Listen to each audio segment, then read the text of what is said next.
Вие свършихте, на много места съм го заявявал, свършихте перфектна работа. Това е въпрос на дисциплина, на доверие, добра организация. Малко командири могат да се похвалят и това нещо. И най-после, на това, което стане като цяло, наистина да изградим демократичен Ирак, защото той е по племена и по важност град и град Карбала. Но направихме един спокоен град. Благодаря за вниманието, да сме живи и здрави още веднъж и желая на всеки успех. Ало, операторите, честита Коледа. Вие снима там, тук никой се сеща, кай честита Коледа. Честито Рождество. Честита Коледа. Честита Коледа. Честита Коледа. Айде, честита Коледа.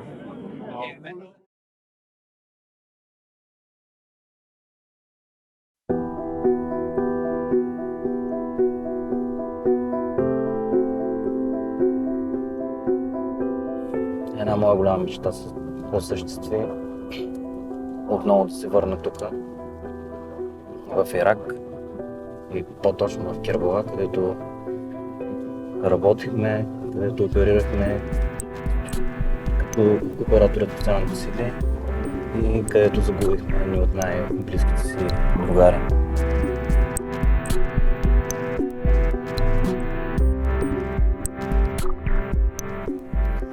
Исках да видя какво се е случило след 15 години. Има ли някаква промяна изобщо? Има ли струвало ли се изобщо да бъдем тук, помагайки на този народ? Сега ще видим какво е станало.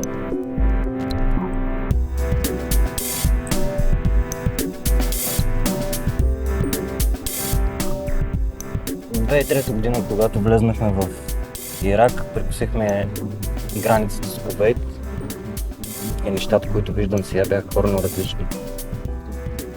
Държавата беше срината, всякъде по пътя отляво и отдясно можеш да видиш останки от тежка военна техника, поразена от влизането на силите от коалицията, останки от Първата война.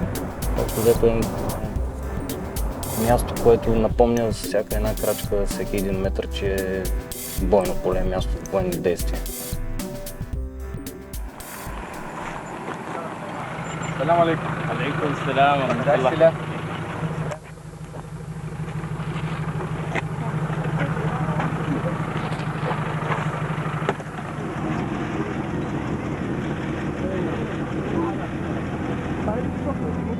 Чувствата ми бяха смесени, не знаех къде отивам, не знаех срещу кой ще воювам, изобщо ще воювам и какво ще се случи. Влезнах в тази държава с страшно много въпросителни. За някои неща още с влизането имаха отговори, които се оказаха верни. За други неща пък мога да кажа, че съжалявам. За какво съжаляваш?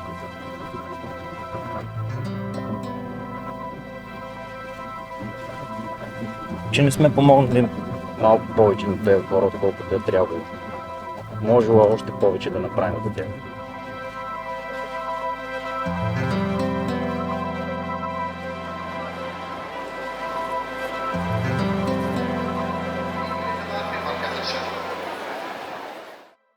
В Кербала пристигнахме късния следобед.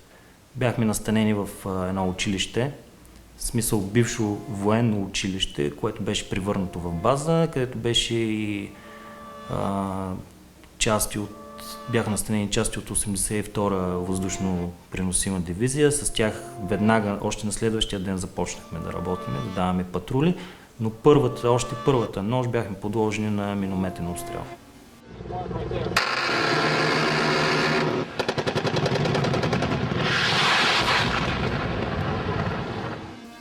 Първата вечер нямахме задачи, нямаше какво да правим, просто седяхме, си говорихме с американците и както си говорихме, така започна и минометния обстрел. Всички легнахме на земята и просто чакахме да приключи.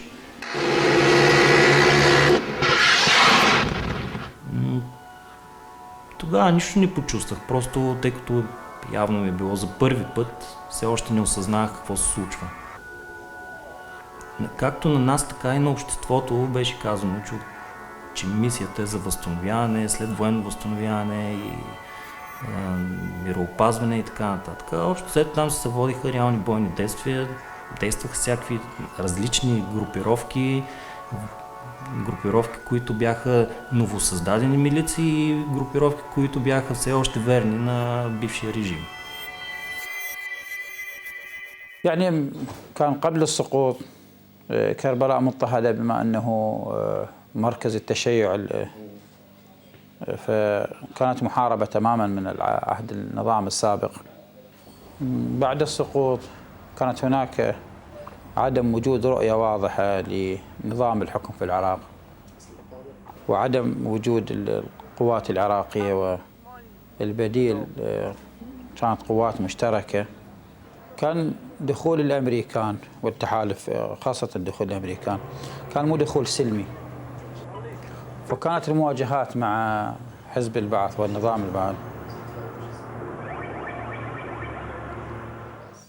وبعد استقرار الوضع في كربلاء تفاجأنا أن هناك حصة كربلاء هم البلغاريين والبولنديين.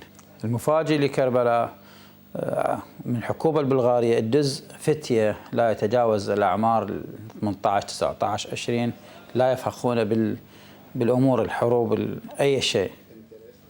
المفروض من الحكومة البلغارية يعني لتزج، هو شعب مسالم نعرف احنا دائما.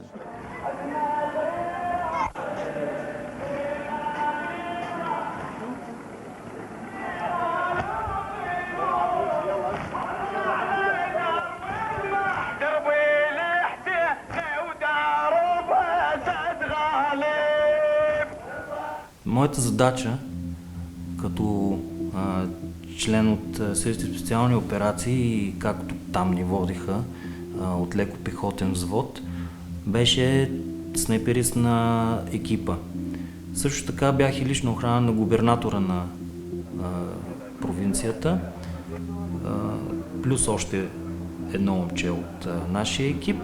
Ние отговаряхме за сигурността на губернатора на провинция Кербала, или в лицето на полковник Петко Маринов.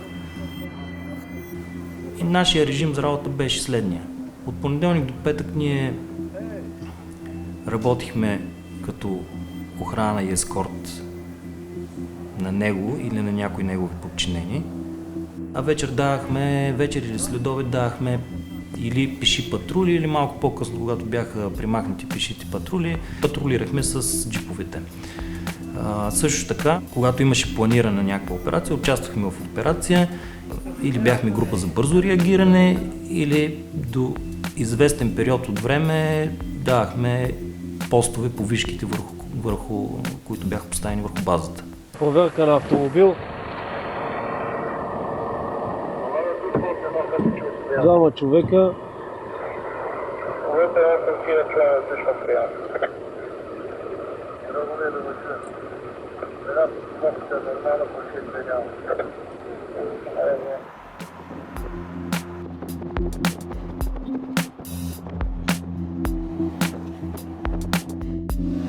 Полицейско участък, така ли? Това ясно ли? Да, снимаш ли? Това е около. Това е най-високата сграда.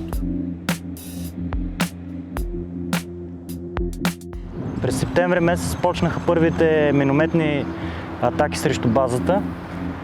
Отсреща сградите, които се виждат в момента, не съществуваха изобщо. Това беше само празно пясъчно поле. Края на септември, началото на октомври, минометните обстрели по базата зачестиха и затова решихме да използваме най-близката сграда, която е и най-висока в района на базата, и там да има 24-часов снайперски пост. Нарекахме го Окото и така до края на пребиваването на българския контингент в Кербала имаше по една снайперска двойка денонощно на тази позиция, която нарекахме Окото.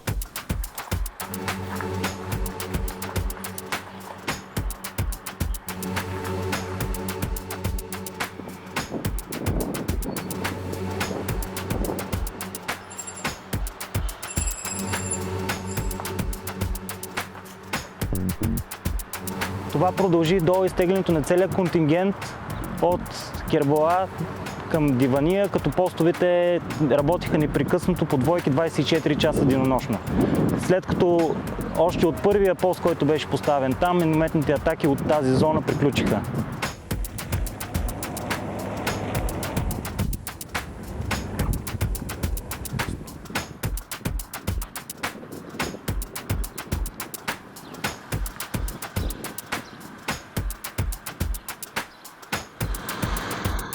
Това пред нас е база Кило. Все още стоят мрежите, които бяха поставени срещу атаки от РПГ-та. Това се случи след една от първите ни атаки срещу базата с РПГ, в която беше взривено едно от помещенията на силите за специални операции и втория изстрел прелетя сградата и се взриви от другата страна на булеварда в болницата.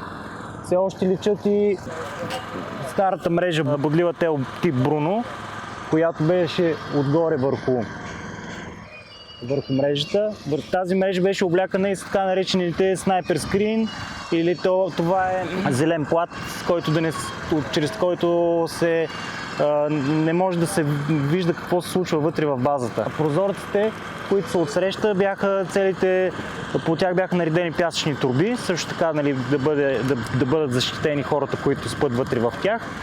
Отгоре на покрива на базата има 4 кули вишки, в които имаше 24-часова денонощна охрана. Елате при нас е весело. Искате ли да ви кажа сега какво ще стане? Сега ще има 480 телефонни разговора до България и всичките ще гласят мен също. Не, аз не съм в тази база, това е другата база. Не. Сигурен съм, че така ще стане. Или поне аз така ще кажа, не знам. В Кербала имаше две основни милиции. Едната беше армията на Махди, която беше под командването на Муктада Садър. Другата беше армията за защита, която беше под командването на Махмуд Ал-Хасани. Махмуд Ал-Хасани е ученик на бащата на Муктада Садър. Бил е негов студент и той тогава имаше последователи от може би 1000-2000 човека. Твърди се за него, че е финансиран от Саудитска Аравия, но неговите последователи идват с една негова тънка хитрост, която той използва, или това е идеята за 12-ти имам, който все още шиитите чакат. Самия Хасани се провъзгласява като 12-ти имам, че той вече се е появил и сменя името си от Махмуд Ал-Хасани, слага и едно тере Сархи, което означава дъжда, или той си измисля, че е дошъл с първия дъжд на Кербала. По правилата за окупация, всеки един духовен водач имаше право да има охрана, която да носи по един калашник. Самият той обаче, използвайки това преимущество, започна да прави армия. Същата тази армия започна да прави проблеми в самия град. Въоръжавайки своите последователи, той започна да набира мощ в града. Започнаха да се получават много сигнали от центъра на града към полицията срещу него. И тогава силите за специални операции, един екип от нашите силите за специални операции, плюс един екип от военната полиция към 101-а въздушно преносимане, участвахме в един разузнавателен патрул срещу Хасани. Или това беше първата задача, която беше срещу него, в която ние участвахме. Може би врагът да носи нещо в тази кола. Виждате как се отдалечава с така много свирепа скорост. Нямам представа въобще какво може да има, ние я проверихме. Отлично. Значи аз съм патрул около базата. Това черния автомобил появява ли се? Маната ли какво става? Имаш някаква информация? Значи не се е появяло, разбрах, че ако има нещо, ще ти подам информация веднага. На времето това беше полската база Джулиет, в която живееха полския контингент, няколко български офицери и един екип на Blackwater. Зад мене се намира един от най-опасните квартали по време на изпълнението на мисията на българския контингент, или квартала Шишан, в който живееха изключително опасни хора. До средата на октомври извършвахме пеши патрули в квартала и претърсвания на самите блокчета. Интересното беше там, че като влезнеш от първия вход, първия апартамент, можеш да излезнеш от последния вход, последния апартамент. Всичко вътре беше пробито, с дървени стълби направени, си беше чист лабиринт, нямаше стъкла, нямаше прозорци, всичко беше от ламарина. Основните ни задачи бяха там претърсване и вземане на незаконни оръжия, като количествата, които ги събирахме от там, наистина бяха впечатляващи.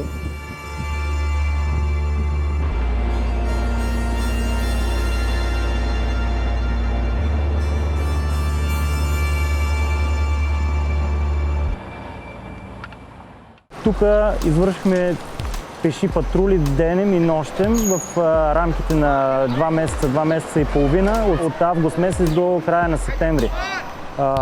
Това беше изключително опасно място, тъй като самите блокове бяха населени само с престъпници, които разполагаха с доста големи количества оръжие. По време на патрулите извършвахме претърсвания в апартаментите, изземвахме оръжието и го унищожавахме. Влизайки нощно време в квартала, спираха генераторите, тъй като те не са вързани към централата, и тук ставаше изключителен мрак. Работихме изключително трудно работихме, тъй като нямахме прибори за нощно виждане и просто трябваше да разчитаме на сетивата си.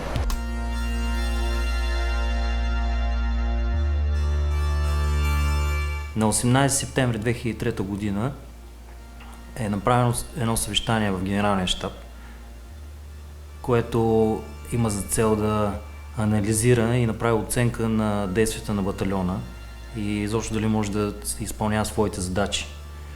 Тогава оценката е, че батальона се справя с задачите си, но също така пък са констатирани проблеми в разузнаването, проблеми в добиването на разузнавателна информация и проблеми в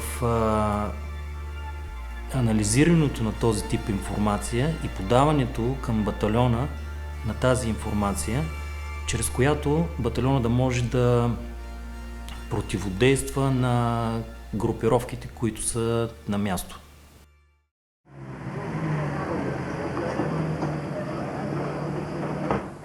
На 27 декември отново бяхме с полковник Маринов до полицията, след което се върнахме отново да го оставим в база Индия. След като се прибрахме в базата, изчакахме малко време. Ние трябваше да се прибереме в база Кило, тъй като беше петък да почиваме преди патрулите. И тогава започна самата атака.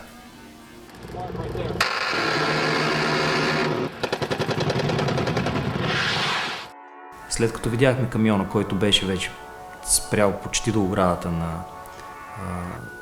на базата, отговорихме както трябва на огъня, след което последва взрив и нашата база беше разрушена.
يعني كانت بداية القاعدة أنه البلغار شعب مسالم، ما إلى قضية باحتلال العراق، ما إلى قضية بأنه يكون شريك مع الرؤية الإقليمية في احتلال الدول، أنه مجرد ساند لقوات التحالف، فما كان العدو المشترك نعتبره التحالف لهناك. Според мен организатор и инициатор на атентата е Махмуд Ал-Хасани Сархи. Непосредствено преди инцидента, българското разузнаване е имало информация за реална заплаха от терористични актове. На 18 декември има информация за операция на Ал-Каида и за евентуални атаки по време на празника Рамадан и Коледа. На 20 декември постъпва друга информация за планирани атаки и студентски демонстрации срещу коалиционните сили. На 22 декември постъпва още една информация за задържано взривно вещество. Последната информация от разузнаването е на 26 декември, един ден преди атентата, когато се споменава за атаки на важни дати и религиозни празници. В доклада на Генералния щаб тогава се прави анализ, според който информацията от разузнаването предоставя по-скоро обобщаващи данни, а в предупрежденията няма посочени конкретни райони, въоръжение на нападателите и приемите, които ще използват. Предупрежденията ни дават информация за конкретен ден или час на атаката. От София си правят препоръки за преценка на реда за достигане на разузнавателната информация. Във връзка с проблемите в разузнаването и инцидент от 27 декември генерал Колев казва: съвестта на генералния щаб и военните началници ни е чиста. За пропуските е виновно военното разузнаване, което е под командване на министър Свинаров. Затова то трябва да премине под командване на генералния щаб. Това са думи на генерал Колев. Генерал Колев е използвал атентата в Кербала, за да върне разузнаването към генералния щаб.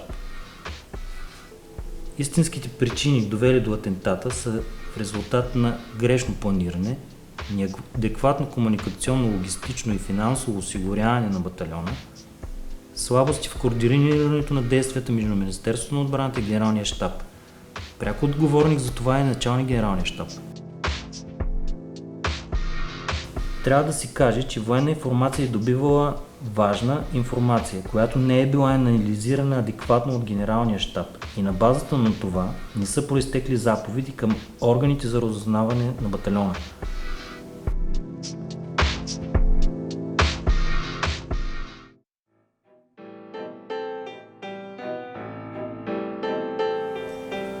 Скъпи мой сине, пише това писмо от свещения шиитски град Кербала, който се намира близо до великия персийски град Вавилон. Там, където Александър Велики преминава през портата на Иштар и става цар на Персия. Стремежи се да покори света между двете големи реки Тигър и Ефрат, люлката на цивилизацията. След като пожарява Халикарнас и Персеполис, персийските оракули казват, че огъня, който е запален, няма да бъде изгасен повече от 2000 години. И сега, когато съм тук, 15 години след първото ми идване в Ирак, все още тлеят въглените на войната. Живота на човек е много къс, за да бъде пропиляван за войни, но помни, че всеки един истински мъж трябва да брани и пази семейството и родината си. Цени живота и се старай да бъдеш полезен, да промениш света към по-добро. Но запомни, че за да промениш света е нужно да започнеш с малките неща, с малките битки, с малките препятствия на живота. Ако успееш да преминеш през тях, ще успееш да се пребориш с по-големите трудности. А когато преодолееш и тях, ще успееш да промениш света. Когато има повече хора като теб, онези пламъци и въглени ще бъдат изгасени. Само смелите живеят вечен живот. Само техните дела ще оттекнат във вечността.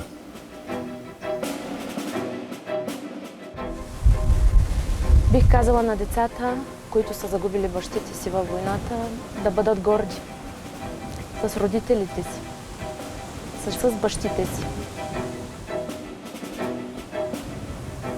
Бих казала на баща ми, че той е моята гордост и е в мен, и с мен навсякъде.